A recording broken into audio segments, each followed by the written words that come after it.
Propósitos de la disciplina eclesial. ¿Saben algo, hermanos? Uno de los más grandes errores de una importante cantidad de comunidades que se hacen llamar iglesia contemporánea hoy, pues es estar muy preocupados por lo que conviene más que por lo que es correcto. Es decir, se enfocan en trabajar duro, porque trabajan duro. Se concentran en lo que conviene como comunidad religiosa, lo que a su perspectiva les conviene, pero desechan o aborrecen en alguna medida lo que es más bien correcto, no lo que conviene. Llegando a perder en alguna medida honestidad bíblica en el proceder eclesial. ¿Cómo así? ¿Por qué se ha perdido la honestidad bíblica? Hablando un poco en esta introducción acerca de las comunidades de fe el día de hoy. ¿Por qué se ha perdido la honestidad bíblica en algunos de nosotros? Pues por dejar de lado un tema importantísimo que está en la Biblia y además que es conveniente. ¿Para quiénes? Pues para la iglesia de Jesucristo, para los verdaderos hijos de Dios. En este caso, el tema que vamos a escudriñar hoy, la disciplina eclesial. Un rechazo a la disciplina eclesial, supuestamente en nombre del amor, ¿no? Uno escucha de parte de los que rechazan la disciplina eclesial frases como la siguiente, como: no es necesario disciplinar, lo que hay es que amar. Repito la frase. No, eso no es necesario disciplinar.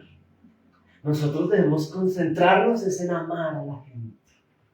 Argumento que no encuentra, si usted lo analiza objetivamente, no encuentra sentido alguno. El ejercicio de la disciplina eclesiástica no solo es uno de los tres distintivos de la verdadera, pura y santa iglesia del Señor Jesucristo, sino que es un mandato del Señor Jesús para su iglesia. Y cuando la disciplina eclesial, hermanos, como lo vamos a ver a continuación, se ejecuta bien ejecutada, cuando se efectúa adecuadamente, es un reflejo del amor, precisamente, del verdadero amor. ¿Cuál es nuestro contexto, iglesia? Del pasaje que ya leímos hace unos minutos. Recordemos que Pablo, el apóstol Pablo, tenía planificada una agenda de viajes pastorales. ¿Lo recuerdan hace 8 días? Hay una agenda allí que el apóstol Pablo tiene. Él le promete a la iglesia en Corinto que los va a visitar 2 veces, ¿no? Pero a lo último, al final, pues él cambia de planes, ¿no? Tiene una razón muy profunda para ello. Sin embargo, los inmaduros, varios miembros de la iglesia en Corinto, pues terminan atacándolo, atacan su ministerio, atacan su mensaje, atacan lo que él les ha enseñado. Y en ese orden de ideas, insisto, lo vimos hace 8 días, pues él se defiende, ¿no? Más que defenderse, Pablo defiende algo que para él es muy importante, y es el contenido de su enseñanza, la cual está siendo cuestionada. Ese es nuestro contexto. La razón por la que no les cumplió, que fue el último punto que vimos hace 8 días, o sea, él no les incumplió la visita porque no planificaba, porque era un desordenado, como ellos estaban posiblemente especulando sobre su pastor. No, él les deja muy claro por qué no fue. Y él les dice: no fui porque soy indulgente con ustedes. Porque ustedes no han cambiado, y en mi primera visita me entristecí, me di cuenta que no han mejorado en la santificación, no han madurado en ciertos elementos, en ciertas situaciones que me dan tanta tristeza, que la verdad yo sí planifiqué, les dice él, planifiqué ir a verlos 2 veces, pero con una me es suficiente. Quiero ser indulgente, y si voy a ir por segunda vez no les conviene, les dice, porque voy en ánimo de disciplina. Entonces mejor soy indulgente. ¿Qué significa eso? Les voy a dar tiempo. Yo podría ir, les dice, pero no voy a ir. Les voy a dar tiempo para que se santifiquen, para que se arreglen, porque los amo, les dice al final, ¿no? Porque los amo. Ahora, en ese orden de ideas, hermanos, habiendo ofrecido ese contexto, entraríamos hoy a evaluar y a escudriñar acerca de los propósitos de la disciplina eclesial. Y para ello yo quisiera invitarlo a que leyéramos el verso 5, ¿vale? Solamente el 5, allí en 2 Corintios 2. Dice el verso 5, puntualmente, allá lo encontré. Dice aquí el verso 5, pero si alguno me ha causado tristeza, no me la ha causado a mí solo, sino en cierto modo, por no exagerar, a todos vosotros. Ya empezamos aquí a observar ciertas situaciones. ¿Qué quiere decir este versículo acá?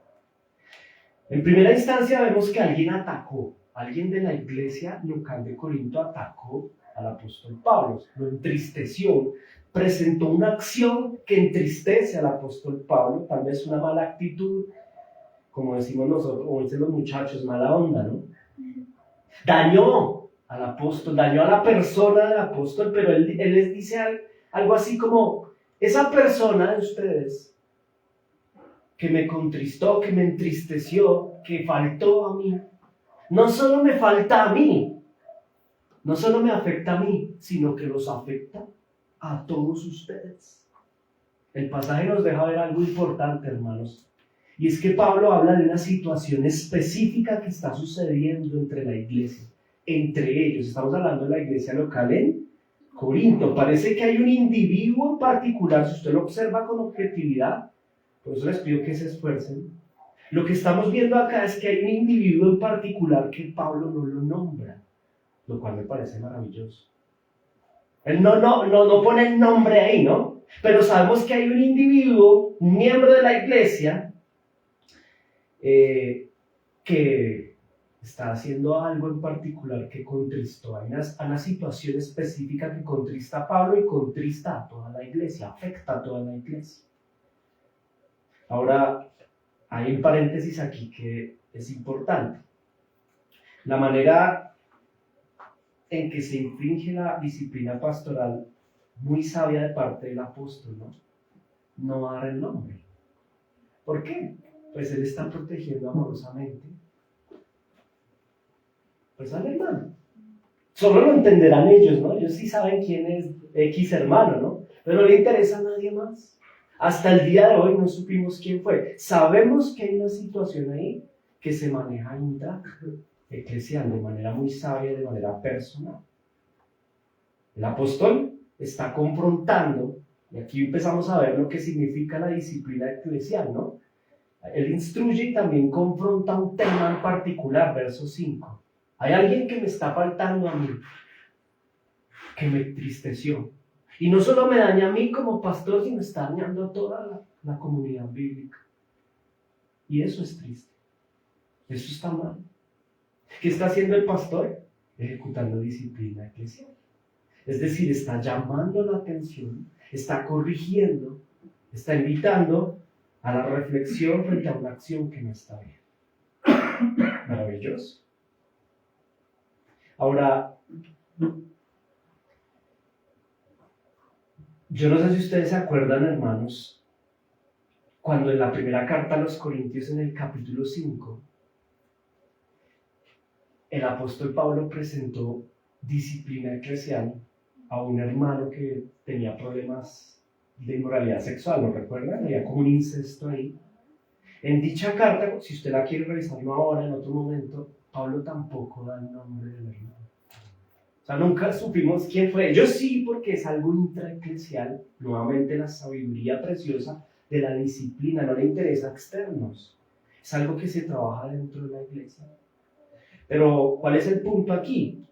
Que es importante entender qué es profundamente la disciplina eclesial, y por eso yo quiero entrar al desarrollo de esta prédica de manera profunda, hablando acerca, número 1, de lo que es la disciplina eclesial. Vamos a a poner sobre la mesa lo que es la disciplina eclesial.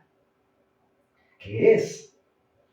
Si usted busca en el diccionario, hermano, un diccionario cualquiera, pues disciplina, solamente el término disciplina, se define como un conjunto de reglas de comportamiento. Escuche esto. Reglas de comportamiento para mantener el orden y la subordinación. Ojo, porque esto es de un diccionario, ni siquiera es un diccionario bíblico. Es una definición castiza de lo que es la disciplina. Conjunto de reglas de comportamiento para mantener el orden y la subordinación entre los miembros de una comunidad o colectividad. Eso es la definición de disciplina. Ahora, traigamos esa definición al marco de la iglesia, es decir, en términos eclesiales. ¿Qué vendría a ser la disciplina eclesial? Pues, en el marco de nuestro contexto son las reglas de comportamiento según segunda de Juan 1:6. Venga a ver si yo lo tengo acá. No lo tengo, pero segunda de Juan capítulo 1 versículo 6 nos dice: y en esto consiste el amor, en que guardemos sus mandamientos. En ese sentido, hermanos en Cristo, la disciplina eclesial son los mandamientos del Señor establecidos en las Sagradas Escrituras, que en alguna medida, como conjunto de reglas de comportamiento para la iglesia bíblica, son socializadas al interior de la iglesia local. ¿Amén?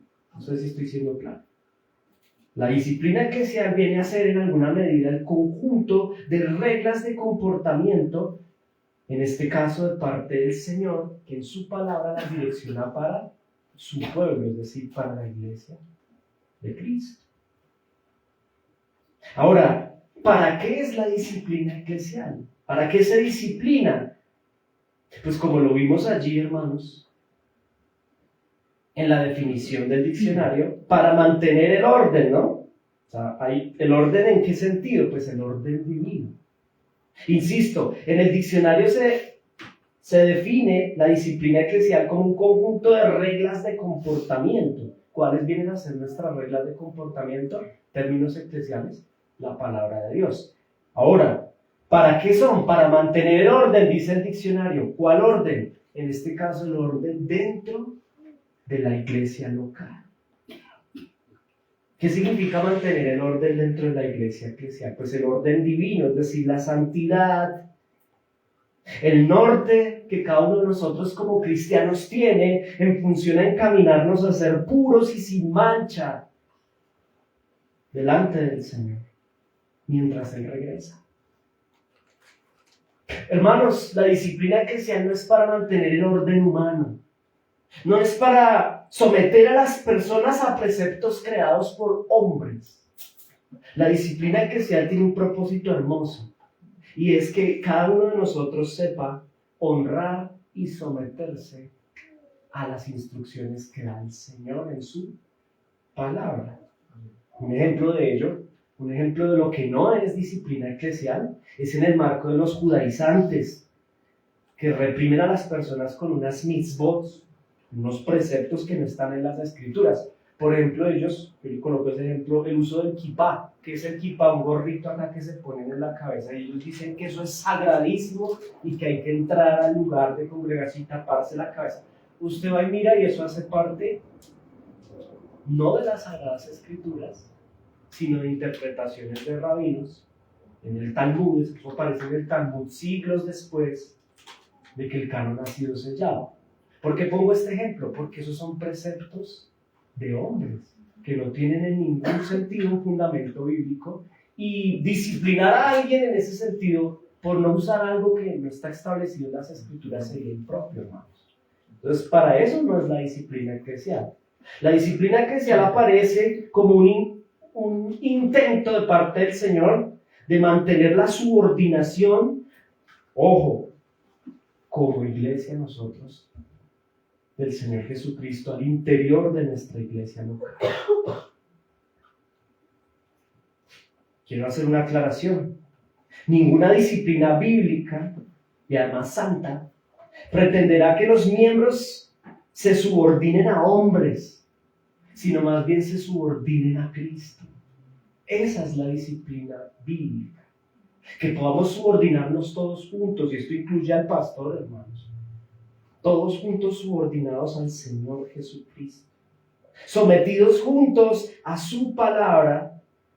Y pues el paréntesis aquí sería, no significa que nos vamos a subordinar al ministro, a los pastores. No, si hay un sometimiento al pastor, porque el pastor se somete a Cristo. Es importante la disciplina eclesial y además conviene la disciplina eclesial porque ama y ayuda a las ovejas a mirar, a corregir, a arrepentirse. Hermanos, y si se pierde el norte, a poner nuevamente nuestra mirada al Señor Jesucristo. Note lo peligroso de suprimirla. A la disciplina eclesial la compone, por un lado, hermanos, aquí es importante tener mucha atención. La compone principalmente dos elementos. El primero de ellos, presentar instrucciones bíblicas. Y el segundo de ellos, hermanos, corregir. Eso es la disciplina eclesial, eso la compone en realidad. Presentar la instrucción y luego corregir. ¿Ok? En ese orden de ideas se plantea una pregunta. ¿Cuándo se debe aplicar disciplina eclesial en la iglesia? ¿Cuándo se aplica dicha disciplina? Pues entendiendo que la disciplina es instructiva y correctiva, hablemos de la disciplina instructiva. ¿Cuál es la disciplina eclesial instructiva? ¿En qué momento se aplica? Por ejemplo, ahorita mismo. Cada vez que la iglesia se reúne a escudriñar la voz del Señor, cada vez que nosotros, hermanos, nos reunimos, sea al culto dominical, sea un discipulado, sea escudriñar la palabra del Señor juntos, allí estamos siendo instruidos. ¿Por qué? Porque la disciplina, recuerde que es un conjunto de instrucciones. En ese orden de ideas, ¿cuándo se aplica la disciplina? Pues desde la parte instructiva, cuando estamos reunidos escudriñando su palabra.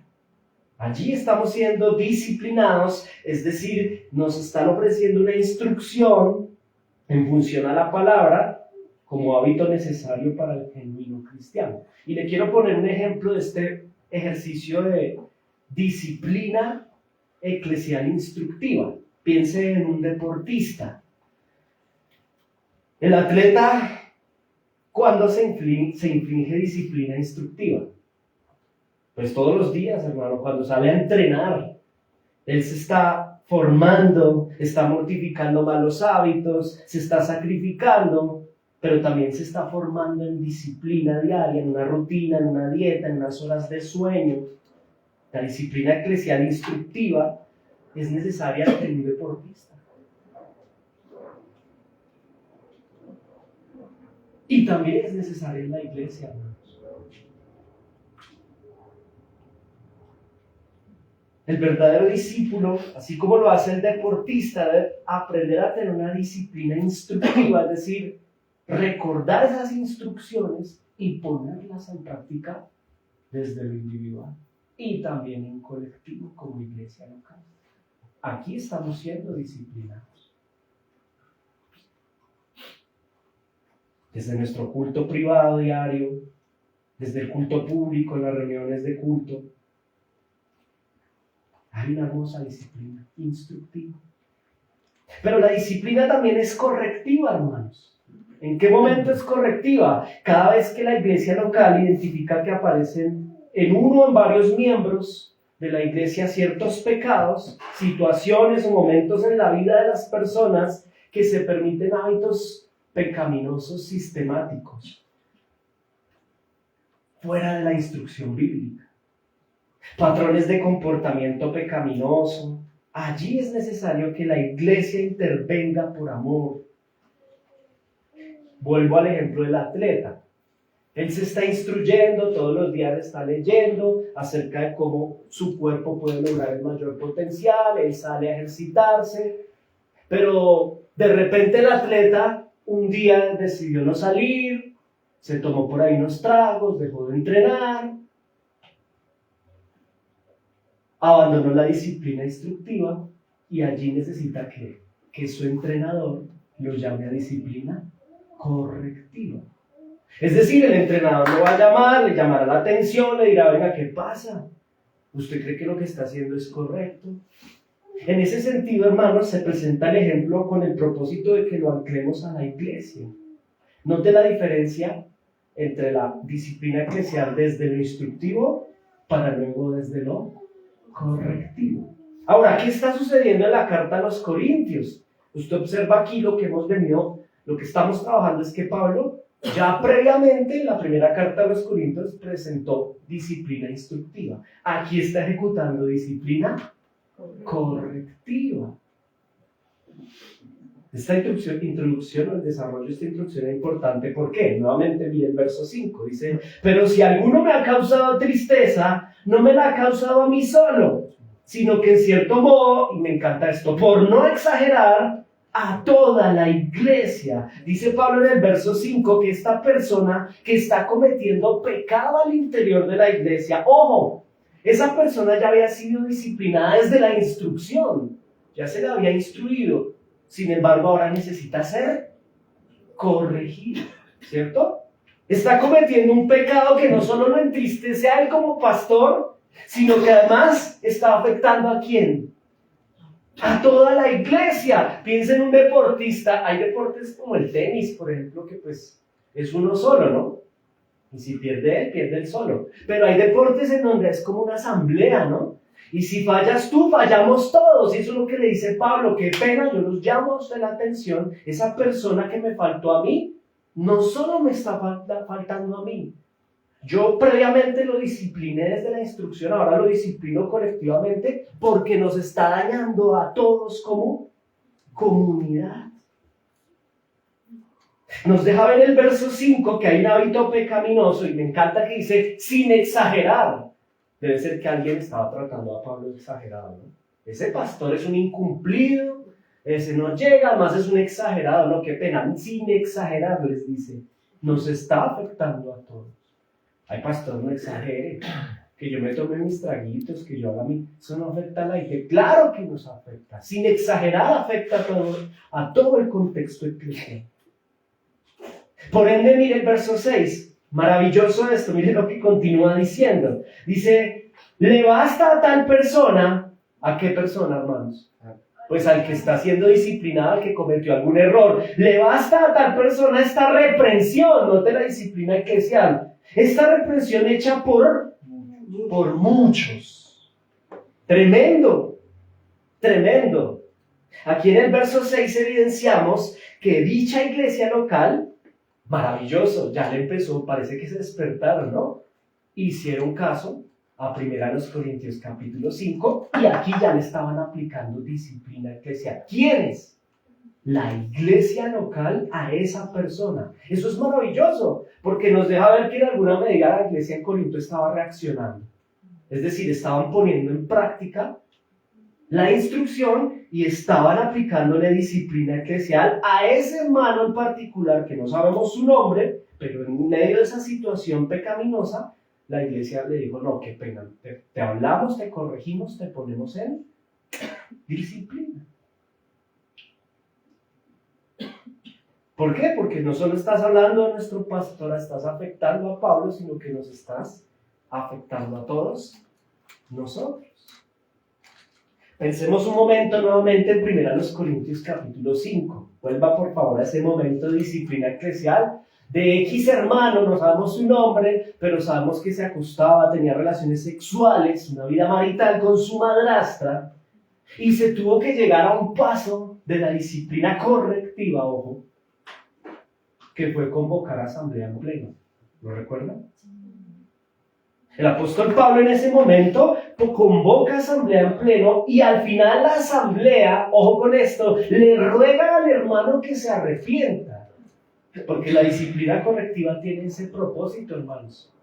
Sobre la disciplina eclesial hay un propósito y es que el hermano se arrepienta, cambie su hábito, es decir, lo llamamos como iglesia. Ese ya es el último nivel, hermano. Hay otros niveles. previamente otros pasos que no nos debemos saltar. Pero ya llega un momento en donde al hermano, en este caso en 1 Corintios capítulo 5, al hermano tocó convocar la asamblea local de miembros formales y todos no ir a acusarlo al paredón a tirarle piedra. No, el propósito de la disciplina es más bien llamarlo y rogarle como de parte de Cristo: hermano, lo que estás haciendo bíblicamente no le agrada al Señor. Por favor, cámbialo. Esa es la disciplina correctiva. Pero quiero que se concentre, hermano, porque aquí hay algo importante. En 1 Corintios capítulo 5, como ya lo revisamos, solo lo vamos a recordar en nuestra mente. Pablo le dice qué sucedió en ese momento de disciplina, ¿lo recuerdan? Al hermano lo llaman por asamblea, le ruegan que se arrepienta y el hermano no se arrepintió. Entonces, ¿qué tocó hacer? Pablo dice algo así como que entreguenlo a Satanás. ¿Qué significa entregarlo a Satanás? Esto suena, pero espere, no se asuste, tranquilo. ¿Qué significa eso? Entregarlo a Satanás significa básicamente que lo tratemos como un no creyente. Es eso lo que significa.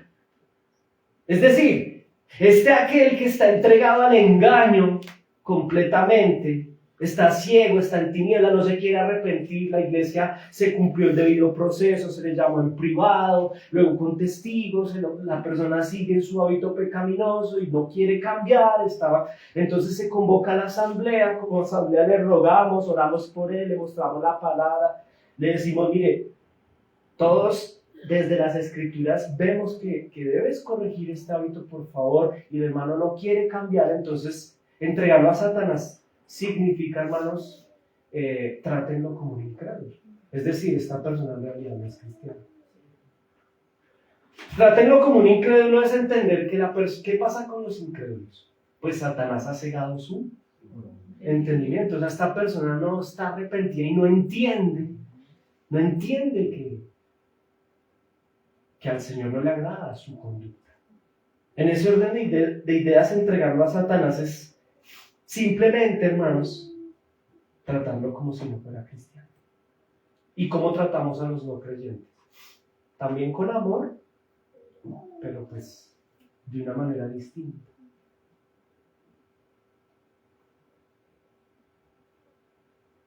Ahora, no significa esto, hermanos, que la asamblea lo va a tildar de rebelde. No significa que lo vamos a denigrar socialmente. O sea, entregarlo a Satanás, es decir, tratarlo como no creyente, no significa, ojo iglesia, que lo vamos a estigmatizar o vamos a hablar de él cuando no esté. Note que no lo hace aquí Pablo. Sobre la persona en mención, en el ejemplo de 1 Corintios capítulo 5, pues tal vez es una persona endurecida. De pronto es un hijo de Dios que está endurecido. Y a mí me preocupa mucho, como yo les comentaba al comienzo, miren, note lo triste de que la iglesia actual no aplique la disciplina. Porque hay muchas personas que necesitamos ser disciplinadas, y que nuestros hermanos nos llamen, nos citen, hagan una asamblea, o bueno, previamente cumplan los pasos y nos llamen al arrepentimiento de cosas que no vemos. Y hay muchas personas hoy que puede que sean verdaderos cristianos, pero que hay tanto pecado y tanto endurecimiento que necesitan del amor de la iglesia local. Y la iglesia local parece que no ama, porque no llama a la persona y no le dice: qué pena, pero tú, mira, en la Biblia hay una instrucción que tú no estás cumpliendo, te llamamos amorosamente al arrepentimiento. Es posible, hermanos, que al aplicar la disciplina eclesial correctiva, el hermano, en vez de ser entregado a Satanás, de hecho es lo más probable, se arrepienta. Se arrepienta y cambie su manera de vivir. Pero si la persona, después de aplicar la disciplina eclesial, hermanos, no es el caso en Corinto, ¿no? Aquí en 2 Corintios 5, ya vamos a ver que el hermano se arrepintió. En cambio, en 1 Corintios 5, pues ahí parece ser que no. Sin embargo, hermanos, note lo siguiente. Si la persona, después de aplicarse la disciplina eclesial amorosa, como ya lo hemos explicado, la persona no quiere cambiar, pues se trata como un incrédulo. Y es posible que, por la gracia de Dios, el hermano, al encontrar dicha actitud de nuestra parte, de tratarlo, ¿qué es tratarlo como un incrédulo? Mire, escúcheme por favor. Yo creo que me voy a esforzar aquí un poco más, porque esto tiene que quedar claro. Tratar a una persona como un incrédulo significa no engañarlo, haciéndolo creer que es cristiano. Es decir, el hermano tiene pecado sexual, tiene un maridaje incestuoso en el caso de 1 Corintios 5. Pablo les dice, no le digan que es cristiano. Trátenlo como un no creyente. Es decir, si tú no te arrepientes, tú estás dejando ver que tú en realidad no eres un verdadero creyente, sino un hijo de tu padre el diablo. Eso significa entréguelo a Satanás. Jesús lo hizo muchas veces con los fariseos. Ustedes no son hijos del Señor. Ustedes son hijos de su padre el diablo. Eso es entregarlo a Satanás. Es decir, entregarlo ponerle un espejo y decirle, qué pena. Usted se siente culturalmente cristiano, pero usted no es cristiano. Esa es la disciplina eclesial. Ahora alguien dirá, alguien que se siente de pronto mucho más moralmente y éticamente más superior a Dios, dirá, no, yo no soy capaz de decir a la gente eso porque yo no lo sé, pero el Señor nos está pidiendo eso. Que por amor al hermano le digamos, es como cuando la esposa le dice al esposo que la está engañando por años, usted a mí no me ama. O sea, ella lo está entregando a una verdad. No se engañe más, esposo mío. Usted a mí no me ama. Yo a usted lo amo, pero usted a mí no me ama. Y yo no le voy a normalizar sus conductas. No sigamos jugando aquí algo que no tiene sentido. Algo así está sucediendo acá. Entregar a las personas a Satanás son palabras fuertes, ¿no? Pero son palabras que tienen un propósito. Que como asamblea sentemos un precedente y le digamos a la persona, en realidad tú no te comportas como hijo de Dios, tú no eres cristiano. Tú eres una persona que te sientes como el fariseo, hijo de Dios, culturalmente te sientes creyente, pero nosotros como verdadera iglesia del Señor Jesucristo no aprobamos tu conducta. Y te amamos, y eres bienvenido, pero en esas condiciones no. Arrepiéntete de tu pecado. Y tratarlo como un no creyente. ¿Qué hacemos con los no creyentes, hermanos? Les evangelizamos. Es empezar de cero con esta persona. Es empezar de cero, es verlo como quien en realidad es y no como él cree que es y como nosotros pensábamos que era. En realidad tú no eres cristiano y tú necesitas arrepentimiento y venir a Cristo en arrepentimiento y fe. Y ahí empiezo de cero y le presento el Evangelio de Jesucristo. No sé si me estoy comunicando, hermanos. Sobre la persona mencionada aquí, como lo dijimos antes, tal vez es un endurecido hijo de Dios que al recibir disciplina correctiva por parte de la asamblea, es posible que entre en razón, cambie su manera de ser, al ser expulsado por la membresía, sienta el dolor. Cuando la membresía se reúne en la asamblea y dice, tú no quieres cambiar, tú no eres verdadero cristiano, esperamos que nos apartamos de ti, qué pena. Te pedimos que cambies y mientras no cambies, hermano, no eres nuestro hermano. Te amamos y te seguiremos amando, pero necesitas arrepentirte. Esa actitud de amor, de disciplina correctiva, puede que haga en el hermano un confronte tan fuerte que por el Espíritu Santo y la acción amorosa de la iglesia, el hermano diga, yo de verdad estoy mal. Mis hermanos o las personas que me están disciplinando en realidad tienen razón.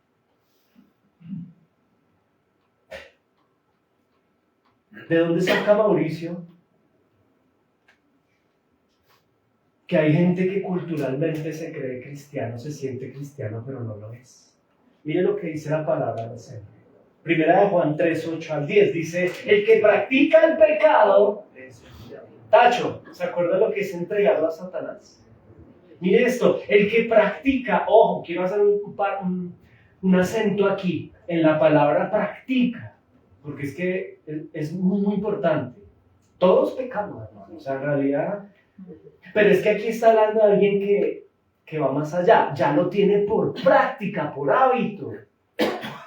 ¿Cierto? El que practica el pecado en realidad no es un hijo de Dios. Es que es del diablo, porque el diablo peca como práctica desde el principio. Para esto apareció el Hijo de Dios, quien es Cristo, para deshacer las obras del diablo. Todo aquel que es nacido de Dios, ¿qué pasa?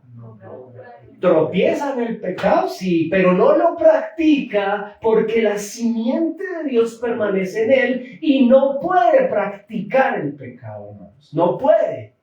¿Por qué no puede? Porque es nacido de Dios. En esto, verso 10, léalo conmigo. En esto se manifiestan los hijos de Dios y los hijos de diablo. ¿Por qué Pablo aplica disciplina correctiva? Entregando a Satanás. Entregar a Satanás es aplicar 1 Juan 3, 8 al 10. Poner en su lugar a quien necesita ser puesto. Con amor, ojo, esto se hace intraeclesial. Míreme acá, por favor. Si llega a pasar algún día, hermanos, que nos toca con amor corregir a algún miembro y llevarlo incluso a la asamblea y entregarlo en ese sentido, confrontarlo de esta manera, esto es entregarlo a Satanás. Confrontarlo. Eso lo hacemos aquí entre nosotros, solo los miembros formales y nadie más tiene que saber nada. Nadie más, ni siquiera los asistentes, ¿sabes? El asistente preguntará, oye, ¿qué es de la vida del hermano? Nosotros, hermano, mire, nosotros, mientras el asistente no formalice su membresía y su condición de miembro, pues es algo muy privado. Eso es como cuando usted tiene problemas en su familia, hermano, usted no le anda contando a todo el mundo, porque eso es algo que nace del amor, ¿no? Nosotros como asamblea, de forma privada, como lo hace Pablo en 1 Corintios 5 y en 2 Corintios 2, no hay nombres aquí, todo se hace desde la membresía formal, se entrega a Satanás, se hace este ejercicio con el hermano y se le deja un ladito para que medite, para que piense. Hace unos años, ¿no? Los papás, incluso algunos padres, puede que lo hagan ahora, ¿no? Cuando sus hijitos pequeños cometen errores, un buen padre, los papitos muy, muy pillos, llaman al hijito, hablan con él, previa disciplina instructiva, ¿no? Previamente habiéndole dicho lo que está bien y lo que está mal, cuando el niño se equivoca, lo llaman y dicen, mi amor, mira, tú hiciste esto, yo te había dicho que no lo había de hacer, lo corrijo y le hacen lo siguiente muchas veces, dicen, te vas para tu habitación o te sientas allá, te quedas solito y piensas en lo que hiciste. A usted le parece un ejemplo tonto, pero es más o menos lo que está pasando aquí. La asamblea misma, toda la familia en Cristo lo llama y le dice, ¿te acuerdas que en el culto, en la palabra aprendimos esto?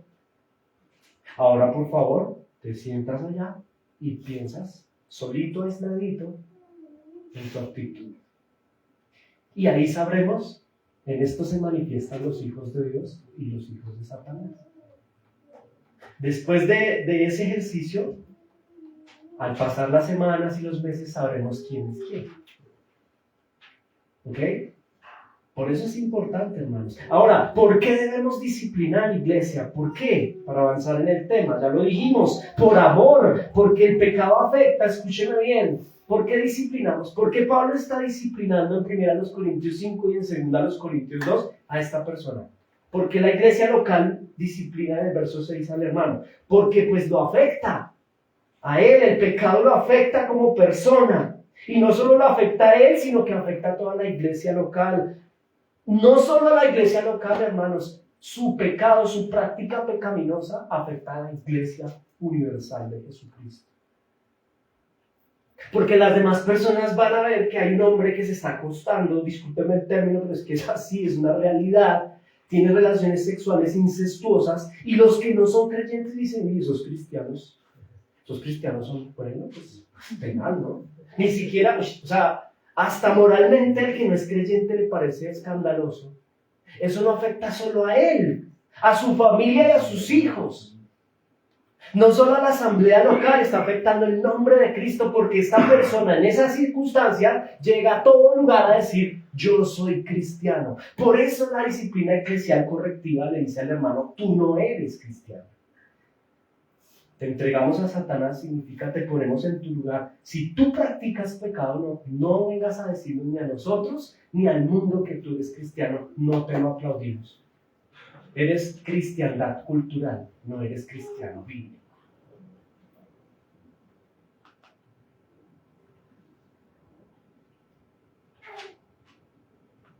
¿Por qué disciplinamos? Por amor al hermano. Porque entendemos que le está afectando a él como persona y a su contexto. Y en ese orden de ideas, pues lo llamamos amorosamente a la corrección. Por amor a su familia. Si yo noto que mi hermano tiene una conducta pecaminosa, no lo afecta solo a él, sino que afecta a su esposa, a sus hijos, a su contexto familiar. Y por amor no solo al hermano, sino a su contexto, nosotros lo disciplinamos, lo convocamos al arrepentimiento. Mire, hermano, piensa en su familia, en su contexto familiar. Cuando suceden cosas en un hogar, en una casa de orden complejo, es que piensen esto. Por lo menos en una casa, en una familia, digamos que cabal, hay también instrucciones. También hay reglas, ¿no? Lo que pasa es que eso se está perdiendo. Hay un ataque a la familia en estos últimos tiempos. Pero normalmente, aún a pesar de, dentro de un hogar hay instrucciones, es decir, hay disciplina instructiva. Hay unos padres que dicen, en esta casa, hijos, nos reunimos y queremos hacerles saber que aquí esto se hace así, esto se hace así, esto está bien, esto no está bien, no lo vamos a permitir. Y cuando dentro de una casa, hermanos, suceden situaciones, no sé, se me ocurre en este momento, hay un hijo que está llegando 4 veces, 3 veces a la semana, a la madrugada, con un tufo, dice la décimo, ¿no? ¿Qué haría un padre cabal? O que le encontró de pronto, ¿cómo se llama? Estupefacientes en la chaqueta, cosas. ¿Qué haría un padre cabal? Previa disciplina instructiva, ya le había dicho, aquí en la casa, qué pena, pero en nuestra casa llegamos a tal hora.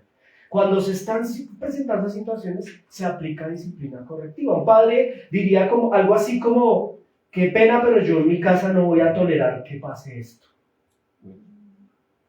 Lo mismo sucede, hermanos, y esto es la disciplina eclesial. Lo mismo sucede al interior de una verdadera iglesia de Jesucristo y lo que está pasando acá. Se convoca una asamblea, se llama al hermano, se disciplina desde la instrucción, pero también se disciplina desde la corrección, que es la alerta que tenemos nosotros en nuestro tiempo con los muchachos y con la juventud y con las familias actuales, que se está suprimiendo la disciplina instructiva y la disciplina correctiva en el interior de los hogares. Porque al muchacho ya no se le puede decir, ya no se le puede tocar, ya no se le puede hablar, ya no se... Entonces, ¿quién le habla? El colegio se quita la responsabilidad y le bota la pelota al papá, y el papá le bota la pelota al gobierno, y el gobierno le bota, y al final, aquí está la crisis. Nosotros como iglesia, yo le pongo ese ejemplo, pero la iglesia es una familia, hermano. O sea, nosotros la asamblea local, esta es la iglesia Santa Gracia. Aquí en 2 Corintios estamos en el contexto de la iglesia local de Corinto. Pero esto es un precepto para la iglesia de Cristo. Hay que aplicar disciplina eclesial por amor a Dios. Ahora, ¿cuál es el propósito de la disciplina eclesial?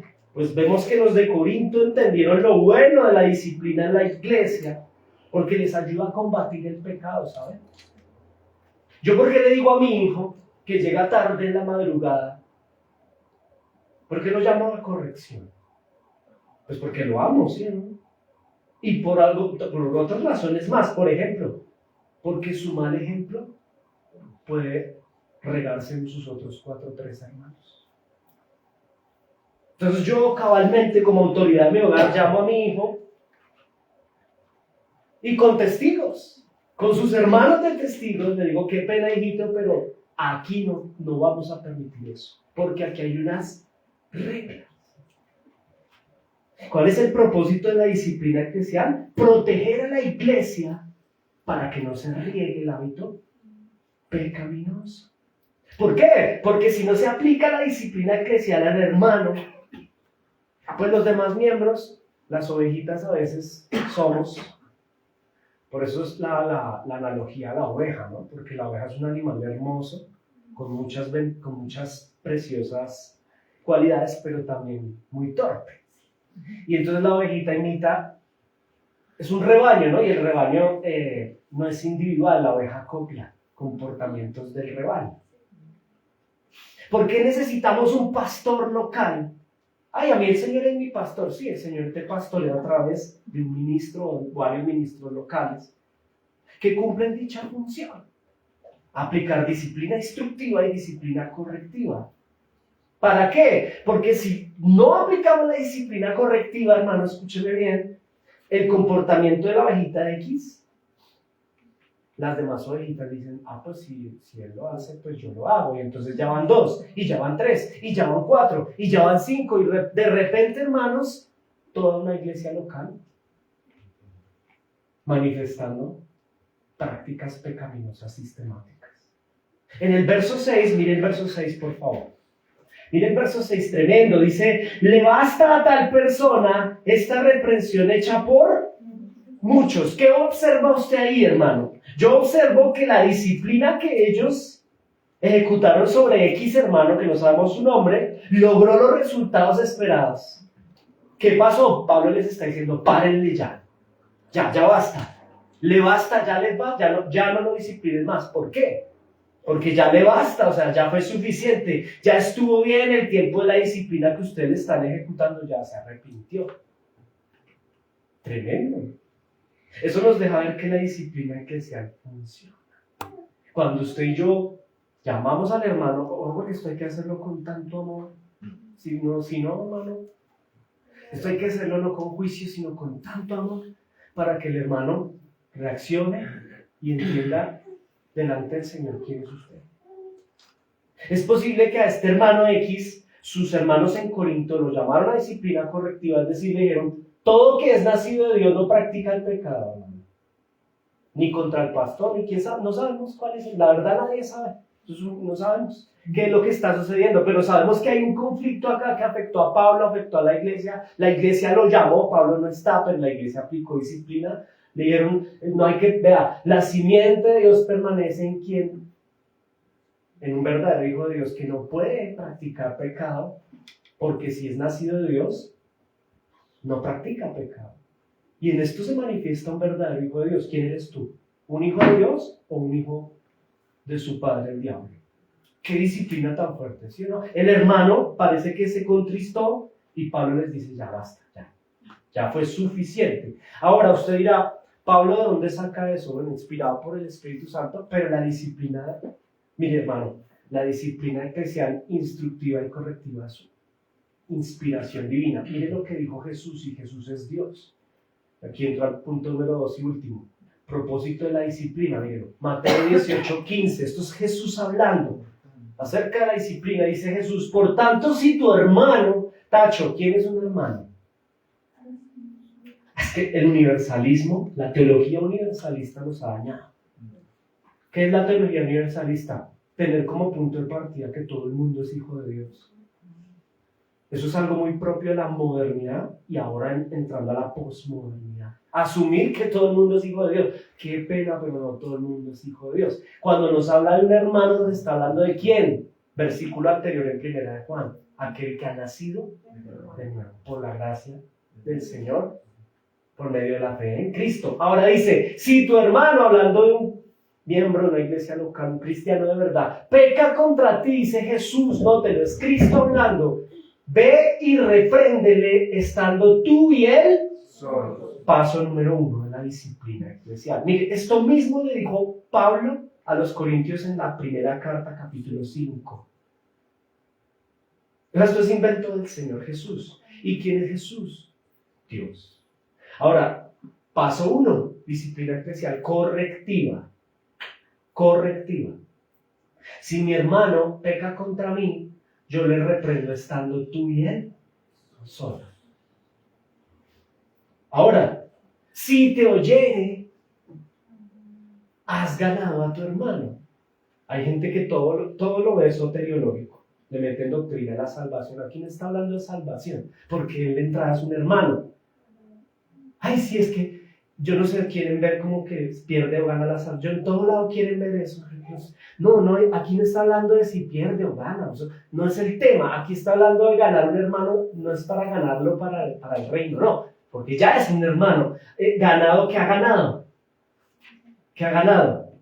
Pues ha ganado la posibilidad de corregir a su hermano. Que se arrepienta, ¿sí o no? Has ganado a tu hermano, verso 6. Mas si no te oyere al hacerlo en privado, paso número 2. ¿Qué hacemos? Disciplina correctiva. Toma aún contigo 1 o 2, para que en boca de 2 o 3 testigos conste toda palabra. Verso 17, léalo conmigo. Si no los oyere a ellos, ¿quién? El que practica pecado diciendo que es hermano. Si no los oye a ellos, dilo a la iglesia. ¿Eso qué significa? Pues lo que hizo Pablo en 1 Corintios 5 y está haciendo en 2 Corintios 2, comunicando a la iglesia que hay una situación después de debido proceso. Y si no oye a la iglesia, es decir, si no cambia su hábito pecaminoso, ¿qué pasa? Jesús es perfecto porque Él es Dios. Pablo lo dice más fuerte: entréguelo a Satanás. Pero Jesús dice que es lo mismo, ¿no? Jesús dice: ténganle por gentil y publicano. Es lo mismo. Pasa que entréguelo a Satanás suena fuerte, ¿no? Pero en realidad es lo mismo. Es decir, ¿quiénes están sujetos a Satanás? Pues los que están ciegos y engañados. Los gentiles y publicanos. Aquí, en palabras de Jesús, en Mateo 18, usted encuentra el proceso eclesial de la disciplina correctiva.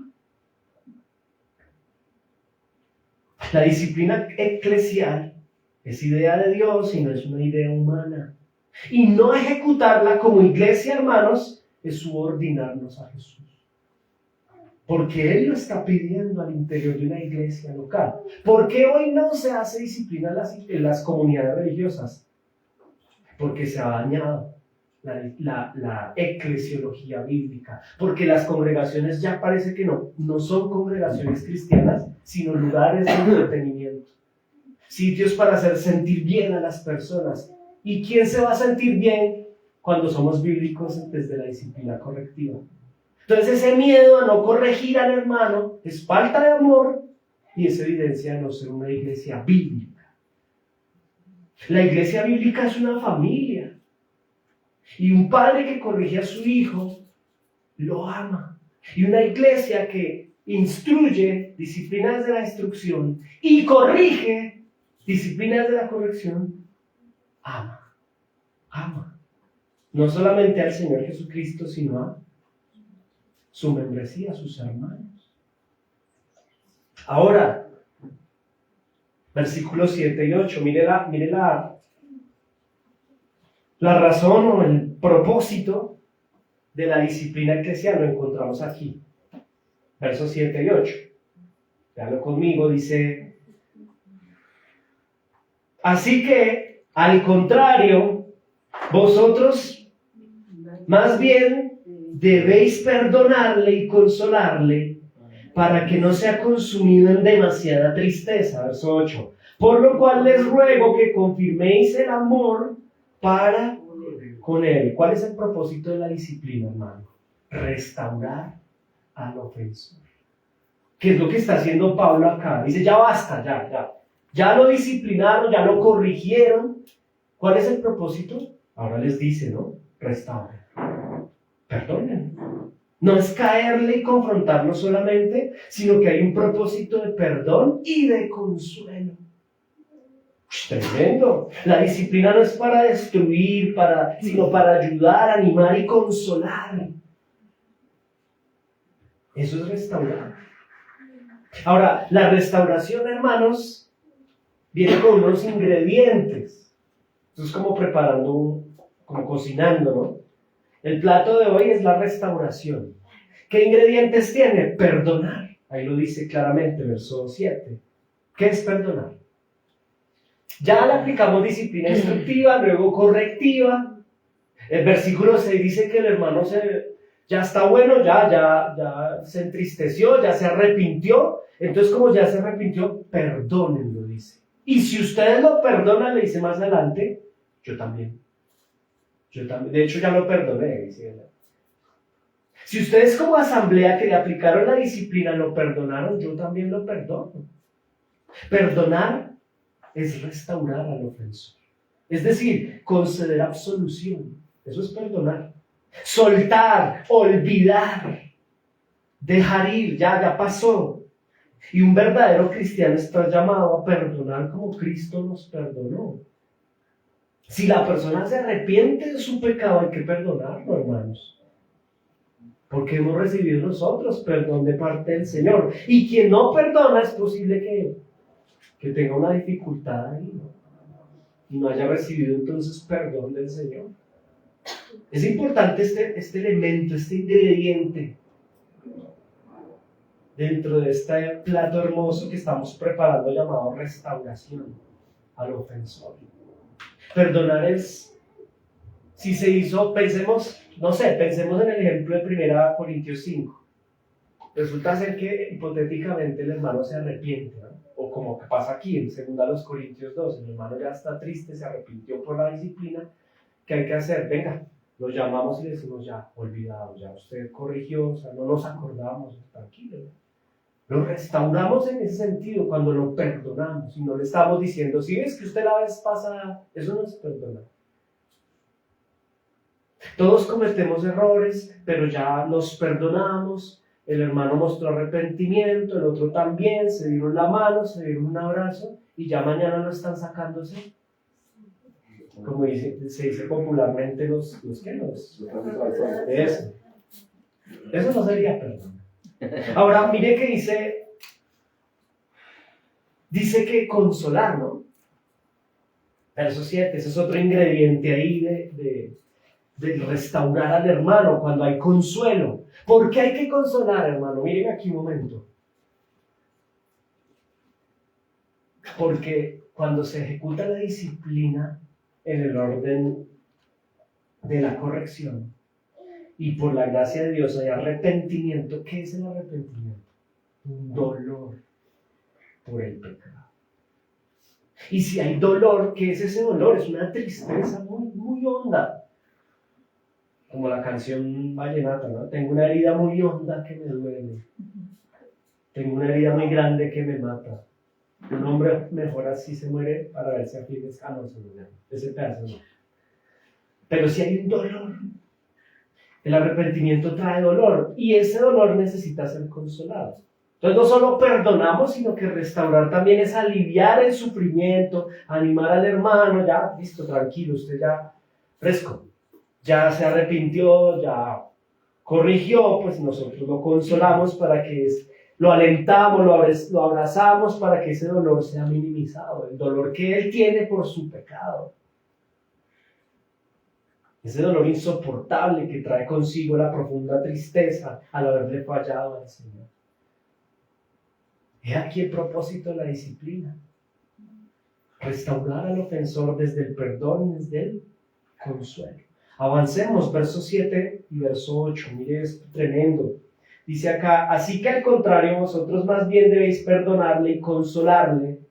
Propósito ahí, para que no sea consumido de demasiada tristeza. Piensen en ese hermano, ¿no? Ahí usted se da cuenta que ya basta, o sea, ya no lo disciplinen más, ya está triste. Consuélenlo, se arrepintió. Verso 8, por lo cual os ruego, le pide a la asamblea, que le amen, confirmen el amor para con él. Ya párenla, ya ámenlo.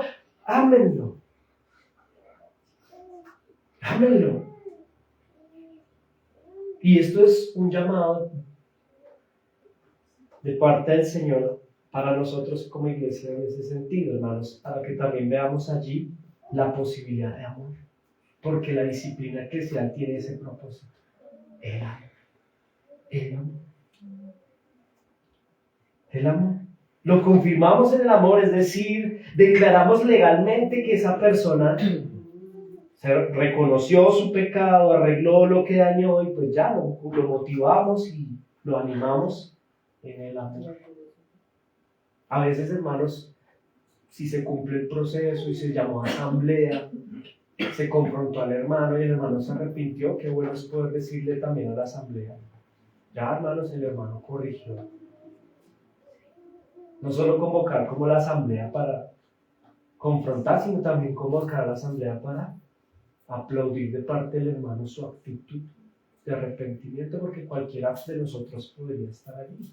Confirmen su amor. Lo que quiere Pablo acá con esto es que usted piense de la siguiente manera. Hay uno que le causó a Pablo gran tristeza, lo ofendió, y los hermanos le aplicaron disciplina, y Pablo escribe y les pide como pastor, ya se arrepintió. Confirmen su amor en él, restauren.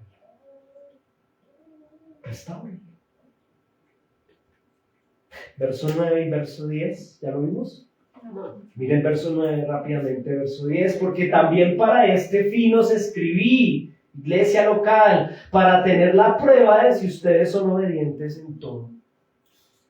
Tremendo. Y al que vosotros perdonáis, yo también lo perdono, porque también he perdonado. Si alguno he perdonado, por vosotros lo he hecho en presencia de Cristo. Aquí hay algo importante. Él escribe como pastor, les escribe para que sea una oportunidad parte de ellos como asamblea de mostrar obediencia a su pastor, que les está solicitando algo. Restauren, perdón. ¿Por qué les dice esto? Porque posiblemente los hermanos le estaban aplicando la disciplina, pero él tenía en alguna medida la percepción de una necesidad de recordarles que lo perdonen, que lo consuelen y que lo amen. No es solo confrontarlo. Esto nos deja ver, hermanos, otro propósito de la disciplina eclesial, ¿no? La obediencia de la asamblea. A ejecutar dicha disciplina en su proceso completo. Disciplina instructiva, disciplina correctiva, para el final, disciplina restaurativa. Pablo les pide que obedezcan. Obedezcan. Instruyan, corrijan en amor, privadamente, cumpliendo el debido proceso, y si el hermanito se restaura, ámenlo, restáurenlo, perdónenlo, consuélenlo y olvídenlo.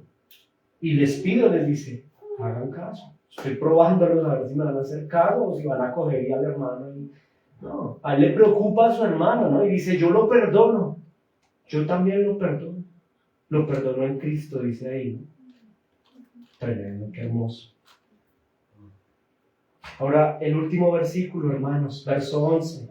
Porque aquí hay un propósito adicional. Mire, ¿para qué se aplica disciplina? Verso 11. Para que Satanás no gane ventaja alguna sobre ¿quiénes? Sobre nosotros, pues no ignoramos sus maquinaciones. Miren acá, este es otro propósito del Señor con la disciplina. Ojo, no darle ventaja a Satanás. No permitirle al engañador, vamos a estar quietos por favor, sentados, hermanos. No permitirle al engañador crecer y desarrollar daños severos al interior de la iglesia. ¿Por qué se disciplina? Versículo 11, para no permitirle al diablo, a Satanás, al engañador, coger ventaja al interior de la iglesia.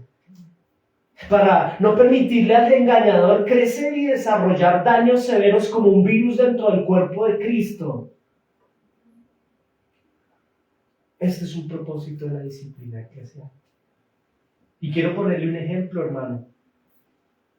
Iglesias locales hoy donde entró por un miembro, uno solo, tristemente puede llegar a ser el pastor, que es un miembro también. Entró un hábito pecaminoso y se fue regando como un virus, ¿no? En los demás que se corrompen como asamblea. Temas financieros, por ejemplo, que se vuelven hábito en un miembro y como los demás pues notan que no pasa nada, no hay disciplina, pues empieza a regarse. Ahí se entra a normalizar el pecado sexual. Hay iglesias hermosas, por la gracia del Señor, iglesias bíblicas, empiezan en las escrituras, pero al no aplicar la disciplina, idea de Cristo, los hermanos ven cosas, no dicen nada. Porque es que, ¿cómo le vamos a decir si es el maestro discipulado, o es el pastor, o es el líder, o es... No. Y entonces, ¿qué pasa? Pues que los demás empiezan a copiar hábitos sexuales, cosas que no están bien, divorcios, que son muy tristes, que no le agrada al Señor, y no se maneja, no se trabaja, y entonces los demás se empiezan a divorciar, de repente toda la iglesia está divorciando. ¿Y quién llama disciplina? ¿Quién instruye? Nadie habla del tema. No se predica del divorcio porque no conviene. No se predica, no se llama a los hermanitos con amor, a corrección. De repente, versículo 11, usted lo está leyendo. ¿Para qué es la disciplina eclesial? Pues para que Satanás no les gane ventaja adentro y terminaron siendo una iglesia bíblica, pasó a ser una iglesia impura. O peor, una sinagoga de Satanás. En el peor de los casos.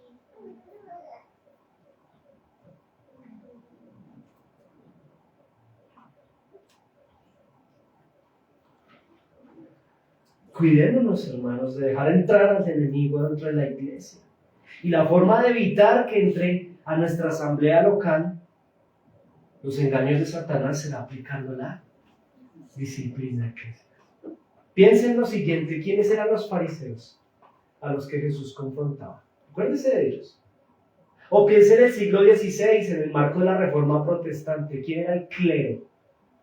Una comunidad de personas, una comunidad religiosa que se reconocían como hijos de Dios, pero usted miraba hacia un escáner y usted se da cuenta que allí hay muchos hábitos pecaminosos. ¿Qué es la Reforma Protestante? Un llamado, una disciplina eclesial de un conjunto de personas que dicen: qué pena, yo protesto, yo. Por eso se llama protestante. Apliquemos disciplina y empecemos por usted, sumo pontífice. Respetuosa carta, ¿Qué hizo el Señor con los fariseos? Una disciplina eclesial. ¿Y qué pasa con la iglesia que hace disciplina eclesial? Es rechazada y considerada desde muchas perspectivas como que no somos la iglesia. No, allá no hay amor. Allá no hay amor. Al contrario, hay amor. Hay amor. Y ahí es donde entra el engañador. Versículo 11, Satanás gana ventaja con ese tipo de argumentos. Uy, no, es que en esa iglesia yo no me hago miembro porque allá hacen disciplina. Eso es como una secta. No, qué pena. No cambien las cosas, no engañen. La manipulación del lenguaje, ¿no? Una estrategia tremenda. Ahí Satanás entrando y... No, y a la gente hay que amarla, no hay que juzgarla. No, qué pena, ni lo juzguen con juicio justo. Llamen a cuentas. Disciplinen a la iglesia. Instruyan amorosamente, corrijan amorosamente, desde Mateo 18:15. Y esto es un llamado aplicativo, hermanos, para nosotros aquí hoy. Quiero cerrar invitándolo a Hebreos 12:5. Vamos rápidamente a Hebreos 12:5. Está haciendo un calor tremendo, ¿no? Padre bueno, gloria a Dios por el calor. Hebreos 12:5 al 9. Mire el aplicativo acá.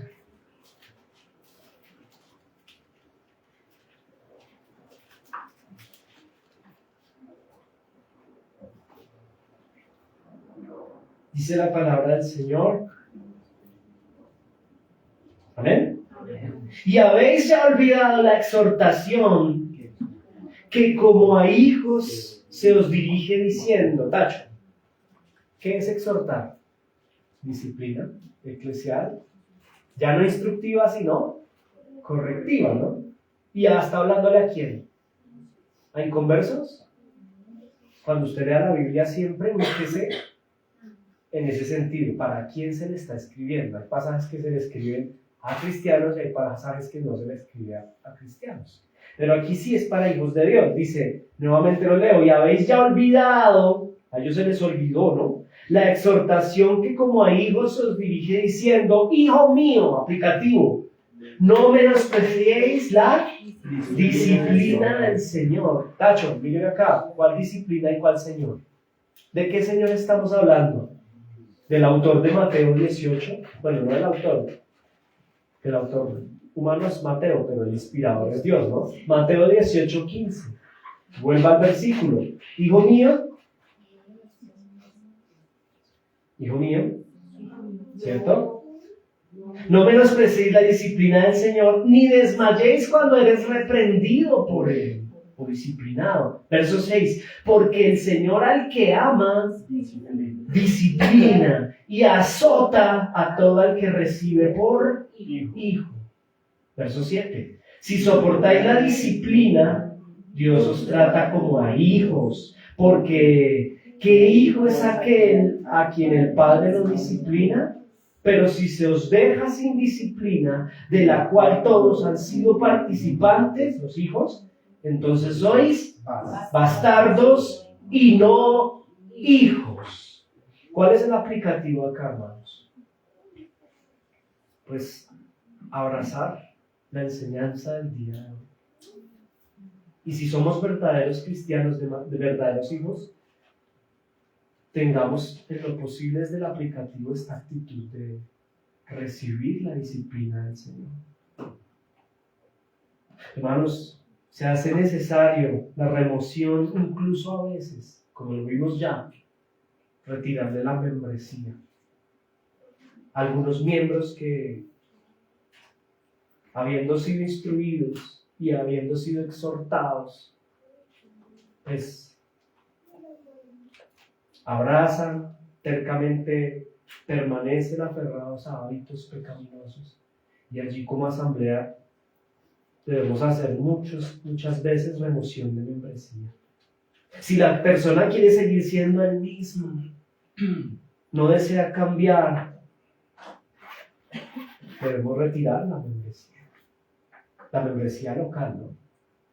Sabrá el Señor si este es hijo o no es hijo de Dios, pero nos da luz a la luz de la palabra, quien permanece vocacionalmente por tiempo en su vida aferrado al pecado, él mismo pone en evidencia su identidad. Y en este orden de ideas, pues nosotros ejecutamos amorosamente. No es fácil hablar de esto, hermanos, pero es necesario para restaurar al pecado. Hoy, ¿qué busca la gente en las iglesias? Con esto termino. Pues de todo, hermanos, menos a la genuina iglesia del Señor Jesucristo, identificada por este distintivo, la disciplina eclesial. La iglesia debe reflejar el carácter santo de Dios y también perdonador y misericordioso. ¿A quién disciplinamos, hermanos? A miembros que formalizan su membresía, haga la redundancia. Esa es una razón por la cual dentro de las iglesias bíblicas hay personas que no quieren ser miembros formalizados, porque no quieren ser disciplinados, pero aquí el pasaje nos dice, hijo mío, no menosprecies la disciplina. Pues claro, la fácil es no formalizar, porque si el pastor dice que solo se disciplina a los miembros, pues no me hago miembro. Escúchame esto con atención. Hay personas, yo no estoy hablando ni pensando en nadie, que el Señor obre. Esto es lo mismo que la cena del Señor. Hay personas que no formalizan membresía, que no toman la cena. ¿Por qué? Porque no quieren ser exhortados, porque hay un aferro al pecado y no lo quieren soltar. Y saben que al Señor no le agrada y han sido instruidos, pero dentro de su alma hay más amor por sí mismos y por el mundo que por Cristo. Y en estos momentos, por algunas razones, donde más el engañador abre puertas. Pero no puertas para venir a Cristo, sino para distraernos de Cristo. Y aquí es donde se ve quién es quién. Personas que no toman la cena, personas que no se quieren arrepentir, que se aferran al pecado y saben que trae consecuencias tomar la cena de manera indigna, entonces no la tomo. Pero eso está mal, hermanos. Personas que no afirman su vocación con Cristo desde la membresía oficial porque es que me disciplinan, me llaman a cuentas. Y es porque quieres seguir en tu pecado. Es porque sabes que hay un hábito pecaminoso y te aferras a él. Y el Señor te habla con amor. ¿Quién eres tú? ¿Quién eres? No te engañes. Yo invito amorosamente de parte del Señor al arrepentimiento, iglesia. Es tiempo de arrepentirnos de nuestro pecado. Es tiempo de abandonar realmente, desde Mateo 18 y 15, desde Primera de Juan, los hábitos pecaminosos y permitirnos ser disciplinados por el Señor. Amén. Pongámonos en pie.